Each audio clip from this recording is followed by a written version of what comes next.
80 ஆண்டுகளாக வசித்து வரும் குடியிருப்புகளை அதிரடியாக அகற்ற வேண்டும் என நீர்வளத்துறை சார்பில் நோட்டீஸ் ஒட்டப்பட்டதாக பொதுமக்கள் மாவட்ட ஆட்சியரிடம் கண்ணீர் மல்க கோரிக்கை மனு அளித்துள்ளார்.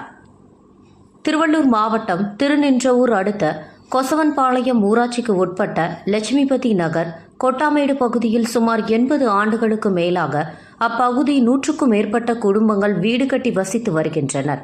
இந்நிலையில் திடீரென நீர்வளத்துறை சார்பில் அந்த இடம் நீர்நிலைக்கு சொந்தமான பகுதியாகவும் அதில் உள்ள அனைத்து வீடுகளையும் இடிக்கப் போவதாக, அதனால் அப்பகுதி பொதுமக்கள் அந்த இடத்திலிருந்து காலி செய்ய வேண்டும் என நோட்டீஸ் ஒட்டப்பட்டுள்ளதாக அப்பகுதி மக்கள் தெரிவிக்கின்றனர். இந்நிலையில் 100க்கும் மேற்பட்ட பொதுமக்கள் திருவள்ளூர் மாவட்ட ஆட்சியரை சந்தித்து கோரிக்கை மனு அளித்துள்ளனர்.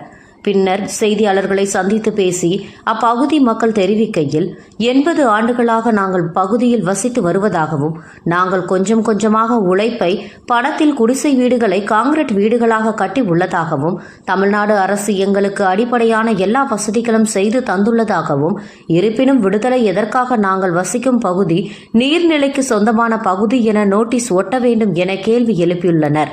மேலும் அப்பகுதியில் 2 இடங்களுக்கு அரசு சார்பில் வீட்டுமனை பட்டா வழங்கி உள்ளதாகவும், நாங்கள் வசிக்கும் இடமும் தனியாருக்கு சொந்தமான இடமும் அருகாமையில் உள்ளதாகவும், எங்கள் வீட்டை மட்டும் எதற்கு இடிக்க வேண்டும், அருகிலுள்ள வீட்டிற்கு பட்டா வழங்கப்பட்டு அதை இடிக்காமல் விட்டு விடுவது அரசாங்க ஒருதலை பட்சமாக செயல்படுவதாக குற்றம் அப்பகுதி மக்கள் சாட்டுகின்றனர். எனவே மாவட்ட ஆட்சியர் அந்த இடத்தை நேரில் சென்று மறு ஆய்வு மேற்கொண்டு எங்களுக்கு நீதி வழங்க வேண்டும் என கோரிக்கை மனு அளித்துள்ளார்கள். பின்னர் மாவட்ட ஆட்சியர் அலுவலகத்தில் 100க்கும் மேற்பட்ட அப்பகுதி மக்கள் வீடே இல்லாத எங்களுக்கு அரசு வழங்கப்பட்டுள்ள ஆதார் கார்டு, பான் கார்டு, வாக்காளர் அட்டை தேவையில்லை என்று சொல்லி மாவட்ட ஆட்சியர் அலுவலகத்தில் தூக்கி வீசப்பட்டு கண்டன கோஷம் எழுப்பி எதிர்ப்பை தெரிவித்தனர். இதனால் மாவட்ட ஆட்சியர் அலுவலகம் சிறிது நேரம் பரபரப்பு ஏற்பட்டது.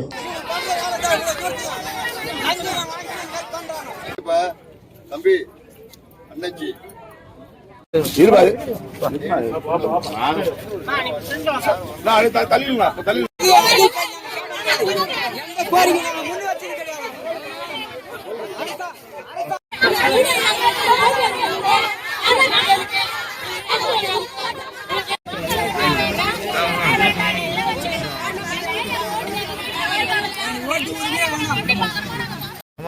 திருவள்ளூர் மாவட்டம் சூயிரத்தவள்ளி ஒன்றியம் மாவட்ட தாலுகா கொசவன்பாளையம் ஊராட்சி கொட்டாமேடு கிராமம் லட்சுமிபதி நகர் அந்த பகுதியில இருந்து நாங்க வரோம்.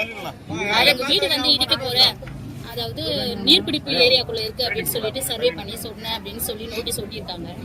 ஆனா எங்க ஏரியால பாத்தீங்கன்னா 100 குடும்பத்துக்கு மேல இருக்கும்.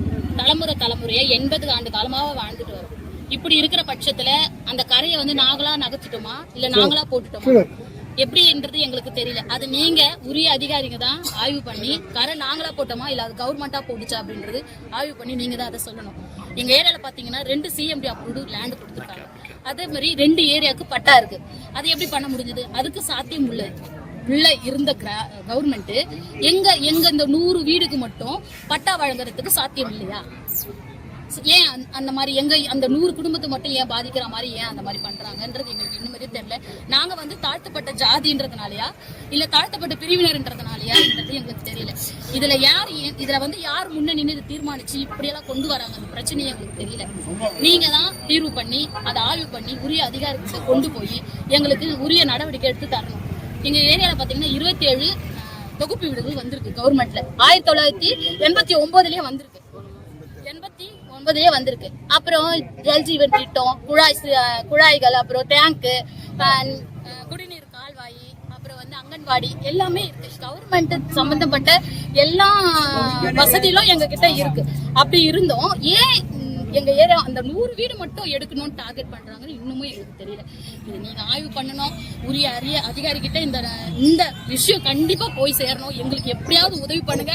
தனிநபர் பட்டா எங்களுக்கு வழங்க நீங்க உதவி செய்யுங்க. இதுக்கு மிஞ்சி என்னால எதுவுமே பேச முடியல. ஏன்னா நாங்க ரொம்ப கஷ்டப்பட்டு கட்டி வச்சிருக்கிறோம். நாங்க ஃபர்ஸ்ட் குடிசையில தான் இருந்தோம். ஆனா அது எப்படியா கஷ்டப்பட்டு ரொம்ப ரொம்ப ஜல்லி போட்டு கல் போட்டு மண் வாரி ரொம்ப நாங்க சிரமப்பட்டு தான் அந்த வீட்டையே கட்டியிருக்கோம். இப்போ இடிக்கணும்னு ஒரு பட்சத்துல வரும்போது சத்தியமா எங்களால தாங்கவே முடியல. நாங்க நிம்மதியா இருந்து 2 வாரத்துக்கு மேலேயே ஆயிடுச்சு. தயவு செய்து இந்த ஊடகங்களுக்கெல்லாம் நன்றி நான் சொல்றேன். நீங்க எப்படியாச்சும் எங்களுக்கு உதவி பண்ணுங்க. நீங்க எல்லா அதிகாரிகளும் நாங்க போய் பார்த்துட்டு வந்துட்டோம். ஒருத்தரும் எங்களுக்கு உதவி செய்யல. எல்லாருமே கை விட்டுட்டாங்க. எல்லாருமே எங்களை உங்களால எதுவும் இன்னும் பண்ண முடியுமோ தெரியல. யாரை கேட்டாலும் இது வந்து கோர்ட்டு சம்பந்தமா இருக்கு, நாங்க ஒண்ணுமே பண்ண முடியாதுன்னு எங்களை எல்லாருமே வந்து கையதான் விரிக்கிறாங்க. இது வந்து ஹைகோர்ட்டோட உத்தரவுன்னு சுப்ரீம் கோர்ட் உத்தரவுன்னு சொல்றாங்க. எதுவுமே எங்களுக்கு தெரியல. நாங்க படிப்பறிவு இல்லாத ஜனங்களை போய் இந்த அளவுக்கு படுத்துறாங்க. இந்த ஜனங்க வந்து காலையில இருந்து இங்க உட்கார்ந்து இருக்க போது அவ்வளவா வலிக்குது, ரொம்ப ரொம்ப வலிக்குது. தயவு செய்து எங்களுக்கு எப்படியாவது உதவி செய்யுங்க. யாரை பார்க்கணுமோ எங்களுக்கு யாரை அவங்கள போய் பார்த்து எப்படி உதவி பெறணும்ன்ற எல்லா உதவியும் உங்களை தான் நாடி நான் வந்து நீங்க தான் எப்படியாவது தமிழக முதல்வர் ஐயா கூட சொல்றேன். இந்த ஊடகத்து மூலியமா இந்த செய்தி பரவிச்சேன். அவரு கூட பார்க்கட்டும், அவரு கூட எங்களை வந்து சந்திக்கட்டும், ஆய்வு பண்ணட்டும், உரிய அதிகாரிகளை அனுப்பி நடவடிக்கை எடுக்கும்படி தாய்மோட கேட்டுக்கொள்கிறேன். இப்போ எதுக்காக நீங்க இதை கொடுத்தீங்க?